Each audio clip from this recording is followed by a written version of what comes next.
அண்மைச் செய்தியை பார்த்து கொண்டிருக்கிறோம். ரேஷனில் துவரை பாமாயில் கொள்முதலுக்கு நுகர்பொருள் வாணிபக் கழகம் தற்போது டெண்டர் கோரியிருக்கிறது. அடுத்த 2 மாதங்களுக்கான துவரை பாமாயில் விநியோகத்திற்காக தற்போது டெண்டர் ஆனது கோரப்பட்டிருக்கிறது. அந்த அண்மைச் செய்தியை பார்த்து கொண்டிருக்கிறோம். நுகர்பொருள் வாணிபக் கழகம் தற்போது துவரை பாமாயில் ஆகியவற்றுக்காக டெண்டர் கோரியிருக்கிறது.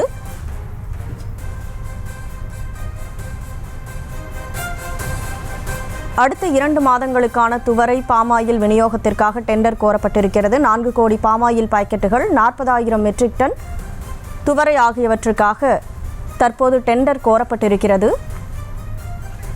கூடுதல் விவரங்களோடு செய்தியாளர் பாரி கார்த்திக் இணைப்பில் இருக்கிறார். வணக்கம் பாரி கார்த்திக், முழு விவரம். வணக்கம். பொது விநியோக திட்டத்தின் கீழ் துவரம்பருப்பு மற்றும் பாமாயில் விநியோகம் தொடர்பாக அடுத்த 2 மாதங்களுக்கு தேவையான 4 கோடி பாமாயில் பாக்கெட்டுகள் மற்றும் 40,000 மெட்ரிக் டன் துவரம்பருப்பை கொள்முதல் செய்ய டெண்டர் கோரியது தமிழ்நாடு அரசு நுகர்பொருள் வாணிபக் கழகம் சார்பில்.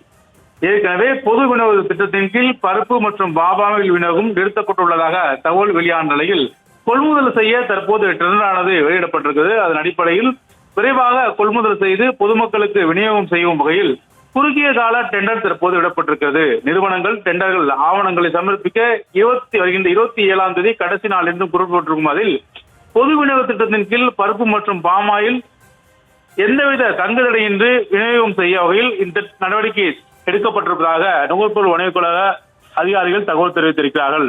இந்த குறுகிய கால டெண்டர் அடிப்படையில் தற்போது பாமாயில் மற்றும் துவரம்பருப்பு இறந்த 2 பொருட்களும் தட்டுப்பாடு இருப்பதாக ஒரு சில தகவல் வந்த நிலையில் அது தொடர்பாக உடனடி நடவடிக்கை எடுத்து தற்போது தமிழ்நாடு அரசு உடனடியாக தற்போது டெண்டர் விடப்பட்டிருக்குது. அந்த குறுகிய கால டெண்டர் அடிப்படையில் அடுத்த 2 மாதங்களுக்கு 4 கோடி பாமாயில் பாக்கெட்டுகளும் அதே போல 40,000 மெட்ரிக் டன் துவரம்பருப்புகளும் கொள்முதல் செய்ய உடனடி நடவடிக்கை தமிழ்நாடு அரசு எடுத்திருக்கிறது. விவரங்களுக்கு நன்றி பாரி கார்த்திக். செய்திகளை உடனுக்குடனும் துல்லியமாகவும் தெரிந்து கொள்ள சப்ஸ்கிரைப் பண்ணுங்க.